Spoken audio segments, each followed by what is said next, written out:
School चलो। आखिरी बच्चा भी रिक्शा से उतरकर चला गया।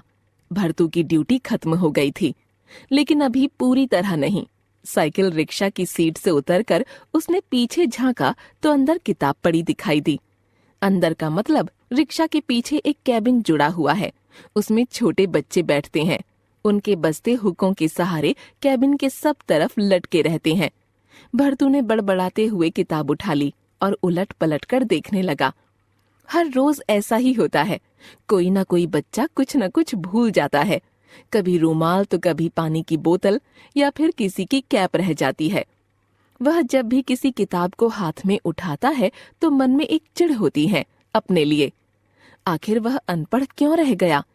पढ़ लिख जाता तो आज रिक्शा खींचने की जगह कोई ढंग का काम करता। लेकिन अब इस सब को याद करने से क्या फायदा। रिक्शा को ढाबे के बाहर खड़ा करके भरतू खाना खाने बैठ गया। किताब अब भी उसके हाथ में थी। तभी आवाज सुनाई दी। क्यों भरतू, स्कूल में दाखिला ले लिया क्या? भरतू ने चौंक कर देखा। उसका साथी रमन हंसता हुआ किताब की ओर इशारा कर रहा था। भरतू लजा गया, बोला, अरे जब पढ़ने की उम्र थी तब नहीं पढ़ सका, तो अब क्या पढ़ूंगा। फिर उसने बताया कि कोई बच्चा उसकी रिक्शा गाड़ी में किताब भूल गया है। भरतू, रमन तथा और 4 लोग एक किराए के कमरे में रहते हैं। सभी अपने अपने गांव से रोजगार की तलाश में शहर आए हैं। सभी के परिवार गांव में हैं। बीच बीच में कुछ दिन के लिए उनसे मिलने गांव जाते हैं। भरतू स्कूल के बच्चों को लाता ले जाता है। उसके साथी सवारी ढोते हैं। वे लोग भरतू की रिक्शा को चिड़िया खाना कहते हैं, पर भरतू ने उसका नाम रखा है गुलदस्ता। जब बच्चों को लेकर चलता है तो उसे सचमुच बहुत अच्छा लगता है। रह रहकर अपने गांव घर की याद आती है। कभी कभी लगता है जैसे उसका बेटा नन्हा भी दूसरे बच्चों के साथ बैठा स्कूल जा रहा है। भरतू सब बच्चों के चेहरे पहचानता है, पर उसे याद नहीं आ रहा था कि किताब किस बच्चे की थी। वैसे किताब पर नाम लिखा था, पर भरतू को पढ़ना कहाँ आता है। उस रात भरतू ने सपने में देखा जैसे वह मैदान में बैठा है और उसके सामने एक लंबी चौड़ी किताब खुली पड़ी है। तभी एक आवाज कानों में आती है, लाओ मेरी किताब। और फिर भरतू की नींद टूट गई। जागकर वह बहुत देर तक सपने के बारे में सोचता रहा। सुबह समय पर अपनी रिक्शा बाहर निकाली और बारी बारी से बच्चों को लेने लगा। तभी रमेश नामक बच्चे ने कहा, मेरी किताब। वह कुछ परेशान दिख रहा था। रमेश की माँ सरिता ने भी कहा, भरतू जरा ध्यान से देखना, रमेश की किताब नहीं मिल रही है। भरतू ने किताब उनकी ओर बढ़ा दी। तभी रमेश ने कहा, तुमने मेरी किताब फाड़ी तो नहीं? किताब फाड़ना बुरी बात है। सुनकर भरतू हंस पड़ा। उसने कहा, नहीं भैया, मैंने तुम्हारी किताब खूब ध्यान से रखी थी, एकदम ठीक है, देख लो। रमेश की माँ सरिता देवी भी हंस पड़ी। उन्होंने कहा, भरतू, जो बात मैं इसे समझाती हूँ वही इसने तुमसे कह दी, बुरा ना मानना। सारा दिन भरतू उसी किताब के बारे में सोचता रहा। दोपहर में रमेश को उसके घर के बाहर छोड़ते हुए भरतू ने कहा, क्यों भैया, जो तुम पढ़ते हो मुझे भी पढ़ा दो। मैं क्या टीचर हूँ जो तुम्हें पढ़ाऊं? रमेश बोला। मेरे टीचर बन जाओ ना रमेश भैया, जो फीस मांगोगे दूंगा। भरतू ने हंसकर कहा, ठीक है, कल पढ़ाऊंगा, ए भी पढ़ाऊंगा। कहकर रमेश माँ के साथ घर में चला गया। भरतू मुस्कराया तो सरिता देवी भी हंस पड़ी। अगले दिन रमेश ने भरतू से कहा, भरतू भैया, आज मैं तुम्हारे लिए ए और बी लाया हूँ।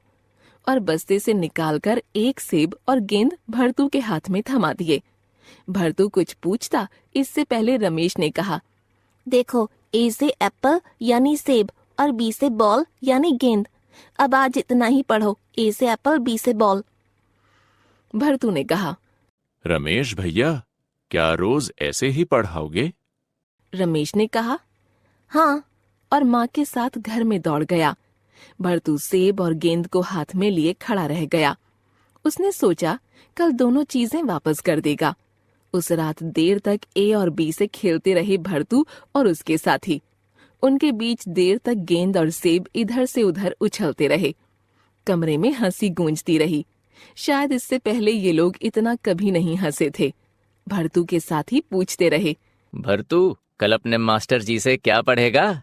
अगली सुबह रमेश के घर के बाहर पहुंचकर भरतू ने रिक्शा की घंटी बजाई। कुछ देर तक कोई जवाब नहीं मिला। फिर रमेश की माँ सरिता देवी बाहर निकलकर आईं। उन्होंने कहा, रमेश आज स्कूल नहीं जाएगा, उसे रात से बुखार आ रहा है। सुनकर भरतू को एक झटका सा लगा। वह बाकी बच्चों को स्कूल पहुंचाने चला गया। उस दोपहर वह गुमसुम रहा। ठीक से खाना भी नहीं खाया भरतू ने। रमन बार बार पूछता रहा, भरतू, क्या बात है? पर भरतू ने कुछ नहीं कहा। इसके बाद वाली सुबह को रमेश के दरवाजे पर पहुंचकर उसने घंटी बजाई तो रमेश की माँ बाहर आईं। उन्होंने कहा, भरतू, रमेश की तबीयत आज भी ठीक नहीं है, शायद 1-2 दिन और वह स्कूल न जा सकेगा। भरतू के हाथ में ए और बी यानी सेब और गेंद थे। उसने सरिता देवी से कहा, ये दोनों मेरे मास्टर जी को दे देना मैडम जी, अब तो वे मुझे पढ़ाएंगे नहीं। सरिता देवी आश्चर्य से मुरझाए सेब और गेंद को देखती रहीं। फिर भरतू ने उन्हें सब बताया तो उनके चेहरे पर फीकी मुस्कान आ गई। लेकिन भरतू हंस न सका। उसने स्कूल वाली रिक्शा आगे बढ़ा दी। उस दोपहर भरतू ढाबे पर नहीं आया। वह रमेश के घर के बाहर जा खड़ा हुआ। आसपास कोई न था। वह कुछ देर तक धूप में खड़ा रहा।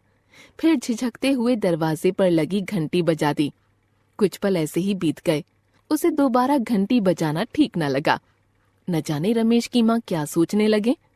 उसका मन रमेश से मिलना चाहता था, पर संकोच भी था। वह वापस मुड़ने लगा। तभी दरवाजा जरा सा खोलकर सरिता देवी ने बाहर झांका।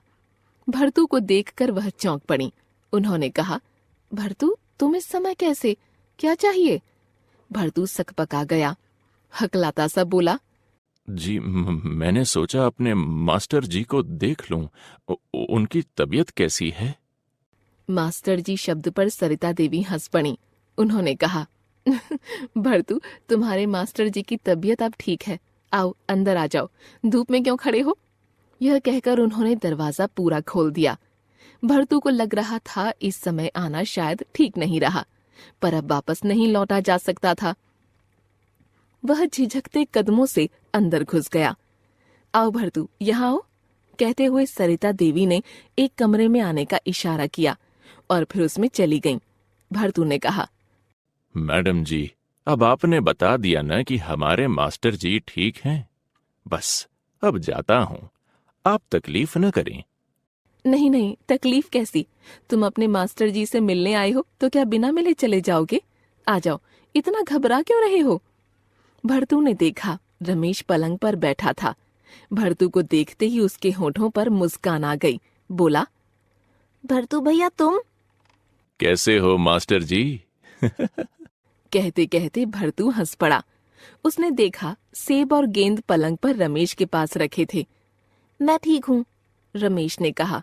फिर बोला, तुमने ए बी माँ को लौटा दिए? लो ले जाओ और ध्यान से याद करो, तभी तो आगे पढ़ाऊंगा तुम्हें। भरतू, खड़े क्यों हो? बैठ जाओ, सरिता देवी ने कहा। उनके हाथ में पानी का गिलास और प्लेट में कुछ नाश्ता था। भरतू जमीन पर ही बैठ गया। सरिता देवी ने कहा, वहां जमीन पर नहीं, कुर्सी पर आराम से बैठो। जी मैं यहीं ठीक हूं। भरतू ने कहा और उठ खड़ा हुआ। उसने कुछ खाया नहीं। मास्टर जी, जल्दी ठीक हो जाओ, फिर आगे पढ़ाना, कहकर सेब और गेंद रमेश के हाथ से ले लिए और बाहर निकल आया। रमेश की तबीयत ठीक देखकर उसका मन खुश हो गया था। एक बार मन में आया था कि हौले से रमेश का सिर सहला दे, पर हिम्मत न हुई। बाहर निकलते हुए सरिता देवी की आवाज सुनाई दी, भरतू, कल रमेश को लेने आ जाना, अब इसकी तबीयत ठीक है।